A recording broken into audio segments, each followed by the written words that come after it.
लीना, राहिल बता रहा था कि तुम डॉक्टर के पास गई थी। जी। क्या कहा डॉक्टर ने? उन्होंने कुछ टेस्ट किए थे और रिजल्ट देख के कहा कि सब कुछ नॉर्मल है। आजकल के डॉक्टर्स भी ना टेस्ट करके सब कुछ पता कर लेते हैं। तो आपके ख्याल में मुझे क्या करना चाहिए? क्योंकि टेस्ट से ही तो सब कुछ पता चल जाता है, राइट? जानती हूं मैं, मुझे बताने की जरूरत नहीं है। वैसे ये वही डॉक्टर है ना जिसके पास तुम लास्ट टाइम गई थी और तुम्हारा मिसकैरेज हो गया था? बहुत ही स्टूपिड डॉक्टर है ये। मुझे बिल्कुल ट्रस्ट नहीं है इस पर। तुम एक काम करो, मेरे साथ मेरी डॉक्टर के पास चलो। वो सीनियर भी है और इंटेलिजेंट भी है। वो अच्छे से चेकअप करेगी तुम्हारा। आंटी, मुझे लगता है कि आप बिला वजह या फिर जानबूझ के इस मामले को उलझाने की कोशिश कर रही हैं ताकि मैं और राहिल मेंटली डिस्टर्ब्ड रहें। वरना ये इतना बड़ा मसला नहीं है। और अगर मैं अब जाके नए डॉक्टर से भी मिलूंगी तो वो मेरे टेस्ट रिजल्ट्स देखेंगे जो कि बिल्कुल नॉर्मल हैं। अब नए डॉक्टर्स को जाके मिलना फिजूल में टाइम वेस्ट होगा और खामखा मैं परेशान होंगी। तुम अपने आप को समझती क्या हो? ये किस तरह बात कर रही हो तुम मुझसे?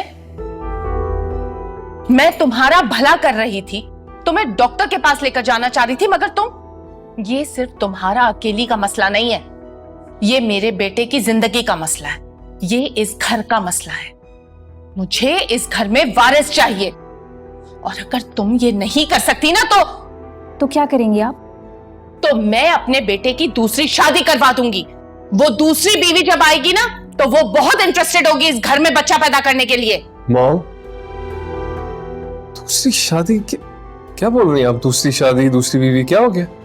माँ की बातें इतनी बुरी लग रही हैं, बीवी को नहीं सुन रहे हो कि वो क्या बोल रही है? अब क्या कह दिया? क्या बोला लीना तुमने? राहिल, मैंने कुछ भी नहीं कहा है। झूठ बोल रही हो तुम। अभी अभी तुमने मुझे कहा कि तुम डॉक्टर के पास नहीं जाना चाहती और मैं तुम्हें इन फजूल बातों से परेशान ना करूं। हाँ, मैंने कहा है, लेकिन राहिल, मैं सिर्फ इसे एक अच्छी गायनेकोलॉजिस्ट के पास चेकअप कराने के लिए लेकर जाना चाहती हूं। इसमें मैंने ऐसा क्या गलत कह दिया? मैं कंसर्न हूं, मुझे फिक्र है। मगर इसके तेवर देखकर तो मुझे यकीन हो गया है कि ये तुम्हारी औलाद पैदा ही नहीं करना चाहती। ये इस घर को वारिस देना ही नहीं चाहती। क्या आपने वारिस की रट लगा रखी है?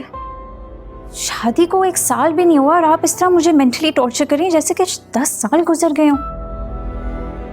ये तुम्हारी दूसरी शादी करने की मुझे थ्रेट्स दे रही हैं। रुबाब और मेरी शादी एक दिन और एक साथ ही हुई थी, लेकिन मेरी मामा तो उससे इस बारे में कोई बात नहीं करती हैं। और मेरा भाई भी इकलौता ही है। मेरे बाप का खानदान भी उसी की औलाद से चलेगा। और आपकी बेटी पे तो कोई प्रेशर नहीं है कि उनको घर का वारिस दो। प्रेशर तो मुझ पर है बच्चे का। और मुझे यकीन है कि जिस दिन किसी ने भी रुबाब से इस बारे में बात की ना तो वो यहाँ रोते धोते आ जाएगी, मेरी जिंदगी हराम करेगी। सोच समझ कर बात करो लीना। अंदाजा है क्या बोले जा रही हो? क्यों? सच कड़वा होता है ना। सच सुन के तकलीफ हो रही है तुम्हें राहिल? ये हमारा प्रॉब्लम है, तुम रबाब को बीच में क्यों ला रही हो? भाई, अगर ये हमारा प्रॉब्लम है तो आंटी को क्या प्रॉब्लम है? ये हमारे मैटर में क्यों इंटरफेयर कर रही हैं? अलीना, बस राहिल, बस यही सुनना रह गया था मुझे। ये वाकई तुम दोनों का आपसी मसला है। तुम दोनों के बीच में ही रहे तो बेहतर है। मैं क्यों इंटरफेयर कर रही हूं खामखा? मैंने तो बस सोचा था कि तुम्हारी औलाद होगी तो मुझे भी खुशी होगी। अगर मुझे तो तुम्हारी औलाद का सोचना ही नहीं चाहिए, क्योंकि तुम्हारी औलाद पे तो मेरा कोई हक ही नहीं होगा।